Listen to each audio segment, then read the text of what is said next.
With me here, our panel, CNN Chief Political Correspondent Dana Bash, RNC Communications Director and Chief Strategist Sean Spicer, former Democratic Governor of Michigan Jennifer Granholm, CNN political commentators Van Jones and Alice Stewart, and we're going to bring back CNN Political Director David Chalian. Governor, I'm starting with you. What's going on in Michigan? Is Hillary Clinton going to be able to pull it out? It sounds like it's really tight. Barack Obama's going there, so obviously they're nervous. I know, it's awesome. It's awesome. I mean, usually Michigan is like, spin. It's totally great. It's Everybody awesome. on the ground It's is so awesome excited. that the president has to be deployed to Michigan. No, it's I agree. It's awesome. we love all of the attention. We really do. But here's what I would say is that a lot of what has not been covered is that Michigan has early absentee voting. And in that early absentee vote, Democrats have banked 50,000 absentee votes, meaning they're over what the Republicans have. In fact, the number of absentee votes that we are seeing right now is well over what it was in 2012 for Democrats. So we're feeling good about that bank.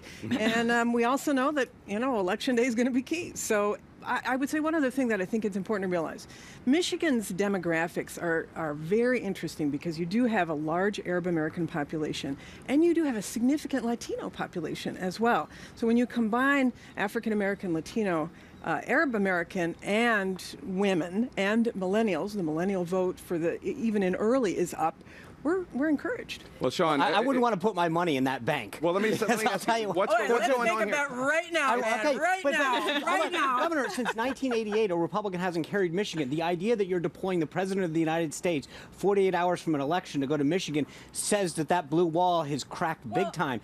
Iowa was carried twice by Obama, 7-point lead according to the Des Moines Register. But state Trump after is state. not ahead in Michigan. Trump has not been ahead in Then Michigan. why then you're in any wasting the poll. President of the United States' time then? Tell him to go somewhere else. Dana, why is the president going to Michigan? Because Maybe there's someone Democrats shopping. in Michigan who are not on television, when they don't have to be, with all due respect, to be very positive, are saying, and I've talked to some yesterday, that they're very worried. Because it is narrow and they don't want to take any chances. Well, that's for sure. You don't want to take any chances. Speaking of awesome, to the governor's point, what's really awesome is 2 weeks ago, Hillary Clinton was leading in Michigan by 13 points. Slowly, it's gone from 8 to 6 to 5. Now she's only 4 points ahead in a state where Democrats have won that since 1988. And speaking of on the air, Hillary's putting $2 million on the air in Michigan. And that, in addition to President Obama being there, they're worried. What's going on?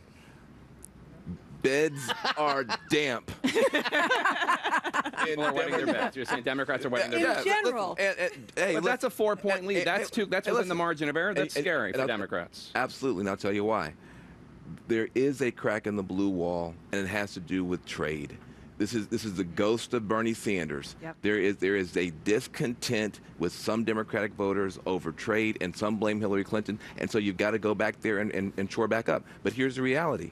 There is a clear case to be made, and it's being made by Democrats to stay home, come here. Listen, you don't like where the bus is going, you don't let a drunk guy drive the bus to solve the problem. But listen, there's no point pretending that there's not some concern here. And David, let me just say, it makes sense that if there is concern that white working class voters who are supporting Trump overwhelmingly in Iowa and Ohio, 2 states where Donald Trump is favored, are really surging and really showing him strong support, why wouldn't they show up in Michigan? That's right. And I also think this speaks, and Sean probably can speak more to this than anybody else at the table here, but to the power of big data right now. Because what is happening is, and this is both sides, right? I mean, Robbie Mook said Michigan is tightening. He sees it. Robbie Mook, the Clinton campaign manager. The Republicans have absolutely, on the Trump data side, also seen Michigan as a target closing at the end. And what you can do when you have all of this data coming in, make these last-minute decisions. That's why in the final week, Bill Clinton twice, Hillary Clinton twice, Barack Obama once.